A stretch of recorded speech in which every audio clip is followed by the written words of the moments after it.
Bonjour à tous, une nouvelle fois très heureux de vous retrouver aujourd'hui pour un nouveau numéro d'Azure News and Updates pour parler des nouveautés et mises à jour Azure parues au cours de la semaine 41 qui s'étale du 4 au 10 octobre.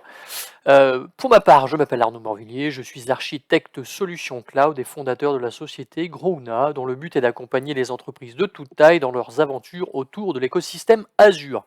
Alors aujourd'hui, la vidéo va s'articuler autour des 5 sujets suivants que sont les news, les updates en GA, les updates en preview, les updates concernant les décommissions et enfin les updates concernant les nouveautés en développement.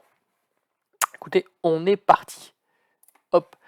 Alors, commençons avec la première news. Microsoft named as a leader in 2021 Gartner Magic Quadrant for Enterprise Integration Platform as a Service.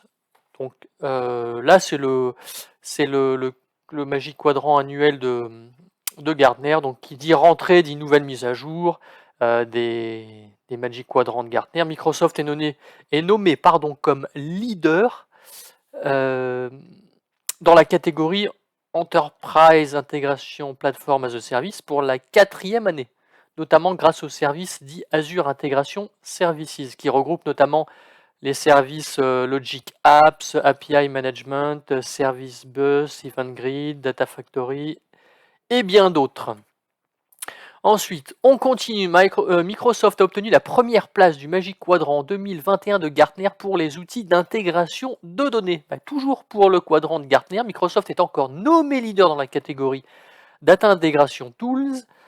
Tout cela est notamment rendu possible grâce au service Azure Synapse Analytics, dans lequel Microsoft investit beaucoup. Donc pour rappel, Synapse Analytics permet à la fois d'ingérer, explorer, préparer, transformer, gérer et servir de la donnée pour du business intelligent et ou du machine learning dans des environnements centralisés et sécurisés. La suivante, nouvelle mise à jour Azure VMware Solutions et expansion internationale qui booste la réussite des clients. Troisième news, deuxième en français, c'est bon ça.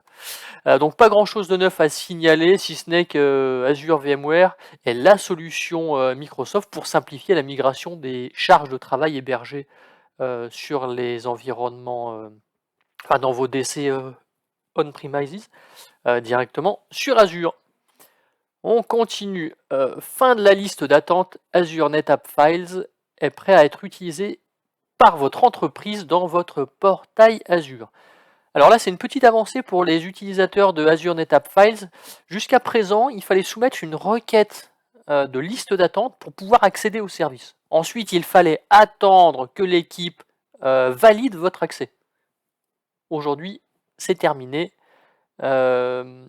Vous pouvez utiliser le service très rapidement comme les autres services Azure. C'est quand même beaucoup plus pratique, surtout sur de la consommation à la demande comme le cloud. On enchaîne sur les mises à jour en GA. Alors, General Availability Azure Monitor Container Inside Portal Experience Update. Donc là, on annonce de nouvelles fonctionnalités sur la supervision des containers depuis Azure Monitor via le portail. Donc de nouvelles expériences, de nouvelles vues et des métriques supplémentaires. Donc la doc, si vous en voulez un peu plus. General Availability Azure Sphere version 21.10 expected on October 20, 2021. Donc là, c'est simplement la mise à jour d'Azure Sphere qui ne contient pour le coup qu'une mise à jour au niveau de l'OS. Azure Functions Python 3.9 support is now generally available. Donc là, Python 3.9 est maintenant supporté au niveau des fonctions Azure. Windows 11 is now generally available on Azure Virtual Desktop. Alors moi, personnellement, j'ai pas encore eu l'occasion de tester Windows 11, mais sachez qu'il est déjà disponible sur le service Azure Virtual Desktop, qu'ils sont forts chez Microsoft. On enchaîne South Africa North Availability Zones, now generally available. Donc là, on a une nouvelle zone de disponibilité dans South Africa North. Même chose pour Korea Central Availability Zones, now generally available. Donc, Corée Centre qui ouvre une nouvelle zone de disponibilité. General Availability Azure NetApp Files Waitlist Removal. Donc là, c'est ce qu'on a vu précédemment. Donc Azure a supprimé la liste d'attente pour pouvoir utiliser le service Azure NetApp Files. Profitez-en, ça devient open bar. Ensuite, HCX Enterprise Edition is now generally available for Azure VMware Solution. Donc là, c'est simplement la mise à disposition de la version Enterprise Edition de HCX dans Azure VMware. Voilà. Donc pour rappel, HCX est une solution qui permet de réaliser des migrations de charge de travail dans le cloud. Donc là, on met à dispo la version entreprise. Azure VMware Solution now available in Brazil South and East US, 2 regions. Donc si vous aimez danser la samba et que vous faites du VMware, vous allez être servi, puisque maintenant Azure VMware Solution est disponible au Brésil, dans la région du Sud, et sur la partie East US 2.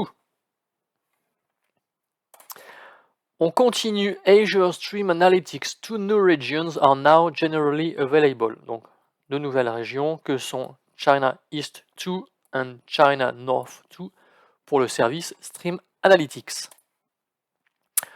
Ouh là là! General Availability Azure DevOps September 2021 Updates. Alors là, un certain nombre de mises à jour pour la solution Azure DevOps. On ne va pas toutes les regarder, vous irez jeter un œil. Pour ma part, je n'ai pas encore regardé, mais je vais le faire étant donné que j'utilise Azure DevOps sur ma mission actuelle. Donc très intéressant. Azure Maps Geolocation Service is now generally available. Alors, mise à disposition du service Azure Maps Geolocation Service. Ok, super, mais ça sert à quoi? Donc, à partir d'une adresse IP, il sera capable de vous donner le code ISO d'un pays. Bon, moi personnellement, le code ISO, ça ne me parle pas. Le code ISO, en fait, c'est un code récupéré dans le standard ISO, ce n'est pas mentionné ici, ISO 3166, qui regroupe l'ensemble des codes pour les pays dans le monde. Si je prends l'exemple de la France, par exemple, le code ISO, c'est France, FR, FRA 250. Voilà. Donc ça peut permettre en tout cas aux développeurs de fournir une expérience utilisateur différente en fonction du code pays, donc du pays d'origine. General Availability announcing the release of Swiss German Dialect Speech Recognition Support. Alors là, on parle de la prise en charge dans Microsoft Speech d'une nouvelle langue. Ce n'est pas le suisse, ce n'est pas l'allemand. Vous l'attendiez tous ou presque, c'est le suisse-allemand. Moi qui pensais que le suisse-allemand était simplement de l'allemand, eh bien non, ça m'apprendra à penser. Passons ensuite au preview. Alors, la première, Dynamic Concurrency in Azure Function. Donc Azure Function fournit désormais un module de concurrence dynamique qui va permettre de simplifier la configuration de la concurrence pour toutes les applications de fonctions exécutées dans le même plan. Ça permet notamment d'améliorer les performances de service. Mais attention, pour le moment, seule la région... non, pardon, excusez-moi. Pour le moment, seuls les triggers de service bus sont supportés en preview. Donc, jetez un œil avant de vous lancer sur des tests avec ce nouveau service, cette nouvelle fonctionnalité. Public Preview, Standard Network Features for Azure NetApp Files. Alors là, on parle de l'arrivée du Standard Network au sein d'Azure NetApp Files. On avait déjà le niveau basique. Donc le niveau standard apporte plusieurs nouveautés. On a l'augmentation du nombre d'IP sur les volumes Azure NetApp Files. On a la prise en charge des NSG avec la délégation des subnets. La prise en charge des UDR, du VPN Gateway et puis l'Express Route Fast Path. Voilà. Azure applied AI services latest public preview enhancements to Azure Form Recognizer. Alors tout d'abord, Azure Form Recognizer, c'est un service d'extraction de documents basé sur de l'intelligence artificielle. Donc dans ce billet, en fait, on évoque plusieurs améliorations pour extraire certains changements avec plus d'exactitude. Voilà. Public Preview of Azure NetApp Files Backup Capability. Alors, de quoi parlons-nous ici? De l'ajout de la possibilité de réaliser des backups, des snapshots qui sont ensuite stockés au niveau des comptes de stockage. Donc aujourd'hui, vous avez la possibilité de faire des snapshots sur Azure NetApp Files. Et bien maintenant, vous aurez la possibilité de réaliser des backups de ces snapshots qui seront stockés dans Azure. Donc toutes les régions ne sont pas encore supportées. Donc vérifiez bien avant de vous lancer. Bon, sachant que de toute manière, ça reste de la preview. Nous en avons terminé pour les previews. Passons ensuite aux décommissions. Reminder, Azure Services Management API for Messaging Services will be retired on 1st November 2021. Donc, là, on parle d'une décommission qui a lieu dans une quinzaine de jours. Donc, j'espère que vous aviez vu cette annonce. Donc, c'est la partie Azure Service Management API en modèle classique qui sera retirée. Donc, pas de temps à perdre hein, si vous êtes sur ce modèle, parce que ça arrive vite. Vous n'êtes pas encore en retard. 2 petites semaines, ça devrait suffire ou pas.